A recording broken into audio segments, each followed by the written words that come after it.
नमस्कार, मैं हूं दीपिका शर्मा और आप देख रहे हैं वर्ल्ड क्राइम न्यूज़। पहली बड़ी खबर ब्रिटेन से आई है, जहां पर एक पिता ने अपनी बेटी के फादर इन लॉ यानी कि एक ससुर की हत्या कर दी। ये मामला पूरा गहनों की वजह से यानी कि ज्वेलरी की वजह से हुआ था, जिसके बाद गुस्से में आकर बातचीत इतनी ज़्यादा बढ़ जाती है कि लड़की के पिता उसके बेटी के ससुर की हत्या कर देते हैं। ये मामला बर्मिंघम के कास्टे वाले इलाके का है, जब विवाद शादी में तोहफे के रूप में दिए गए सोने की ज्वेलरी पर हुआ था। बातचीत दोनों में बढ़ जाती है। बहस के दौरान फिर बात बिगड़ी, जिसके बाद अहमद ने सलेम इब्राहिम की चाकू मारकर हत्या कर दी। अगली खबर अमेरिका से आई है, जहां पर 24 साल के भारतीय मूल के छात्र की हत्या कर दी जाती है। एक पब्लिक जिम के अंदर चाकू से वार किया जाता है। पुलिस ने आरोपी को गिरफ्तार कर लिया है। ये एक साइंस स्टूडेंट है, जिसके बाद यूनिवर्सिटी को इन्फॉर्म किया जाता है इस बारे में और घर परिवार को भी बताया जाता है।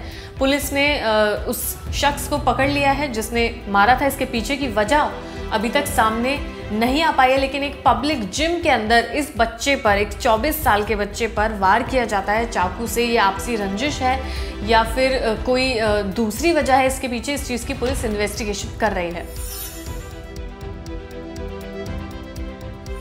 इजराइल और हमास की जंग को 33वां दिन है। इसी बीच जंग को रोकने के लिए लगातार दूसरे देशों से दबाव बनाया जा रहा है। इस जंग को 1-2 दिन रोकने के लिए बात की जा रही है ताकि बंधकों को छोड़ा जा सके। इसी बीच कतर इस वक्त इजराइल और हमास से बातचीत कर रहा है। कोशिश की जा रही है कि जंग 1 या 2 दिन बंद की जा सके और इस दौरान कम से कम 15 बंधक छुड़ाए जाएं। रिपोर्ट के मुताबिक कतर के अलावा अमेरिका भी इस बातचीत का हिस्सा है। हालांकि मामले की गंभीरता को देखते हुए इस बारे में ज्यादा जानकारी नहीं दी गई है।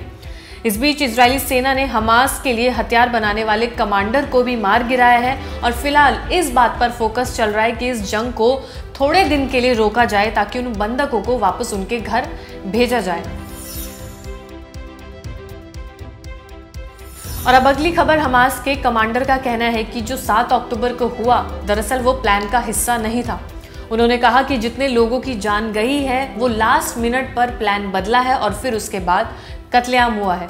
उनका जो प्लान था वो सिर्फ इजरायली सैनिकों को बंधक बनाना था, लेकिन लास्ट मोमेंट पे जो उन्हें बताया गया उसके बाद फिर लोगों की हत्या की गई, जिसका खामियाजा गाजा भुगत रहा है। इसके अलावा उन्होंने कहा कि हमारी लीडरशिप में प्रॉब्लम है, इसका खामियाजा गाजा भुगत रहा है। अबू मोहम्मद ने कहा कि हानी और हमास के बड़े लीडर्स दूसरे देशों में बैठे और हम यहाँ लड़ाई लड़ रहे हैं। हमसे कहा गया था कि हम जैसे चाहें वैसे हमला कर सकते हैं। अब लीडर्स के साथ संपर्क नहीं हो पा रहा है। अब ये समझना मुश्किल है कि आगे क्या किया जाए। इस तरीके से जो लास्ट मोमेंट पर प्लान बदला है, जिसके वजह से कई मासूमों की जान गई है, ऐसा हमास के इस कमांडर ने बताया है।